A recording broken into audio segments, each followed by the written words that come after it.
బద్వేలు నియోజకవర్గంలోని 40 కుటుంబాలు జనసేన పార్టీలో చేరారు. ఈ కార్యక్రమంలో గోపవరం మండల అధ్యక్షులు మనోహర్, బాలచెన్నయ్య వైసీపీ నుంచి జనసేన పార్టీలో చేరారు. జనసేన పార్టీని బలోపేతం చేస్తామని తెలిపారు. ఈ సందర్భంగా బద్వేలు నియోజకవర్గం సమన్వయకర్త మురళీకృష్ణ, నందకిషోర్ కండువా వేసి జనసేన పార్టీలోకి ఆహ్వానించారు. ఏమీ లేనప్పుడే ప్రజలకు ఇట్లా చేస్తున్నాడు. అతనుకు ఒక ముఖ్యమంత్రి అయితే ఎలా ఉంటుంది, మా రాష్ట్రం, మా భవిష్యత్తు, మా జీవితాలు మారిపోతాయనే ఉద్దేశంతో ఇక్కడ ఉన్న ఊర్లోని ప్రజలు జనసేన పార్టీలకి చాలా సంతోషంగా పార్టీలో చేరడం జరిగినది.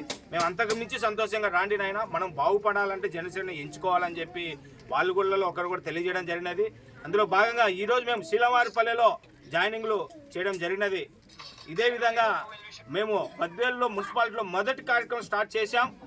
చివరి వరకు ఇంకా ఉన్నాయి, చాలా ఉన్నాయి. రేపు 100, ఎల్లుండి 200. ఎటువంటి పరిస్థితులైనా బద్వేలు నియోజకవర్గంలో జనసేన పార్టీని దించి ఈసారి ఉమ్మడి అభ్యర్థి జనసేన టీడీపీ ఉమ్మడి అభ్యర్థి పవన్ కళ్యాణ్ గారు, చంద్రబాబు గారు ఎవరిని కేటాయిస్తారో వాళ్లకు గెలిపించుకోవడం ఎటువంటి మాకు అందరికి తెలిసిన సత్యమే. ఎటువంటి పరిస్థితులు ఈసారి ఉమ్మడి అభ్యర్థి గెలుస్తాడు. 1,00,000 ఓట్ల మెజార్టీతో గెలిపించుకోవాలనేది మా లక్ష్యం. ఆ లక్ష్యంగా మేము పనిచేసుకుంటూ పోతున్నాం. అందులో భాగంగా శీలవారిపల్లె మొదటి అడుగు వేశాం. ఈ నుంచి ఇంకా మమ్మల్ని ఆపేటోళ్ళే ఉండరు.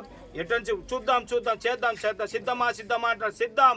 మేము బద్వేలు నియోజకవర్గంలో వైసీపీ అనే నిశ్చయ పార్టీని దించడానికి మేము సిద్ధం. మీరు సిద్ధమా? మీరు చేసిన పాపాలు బయట పెట్టడానికి మీరు సిద్ధమా? ఇదే గోవింద్ రెడ్డిని ప్రశ్నిస్తున్నా. ఏం చేసావు నువ్వు 20 సంవత్సరాల నుంచి బద్వేలు నియోజకవర్గంలో? ఏం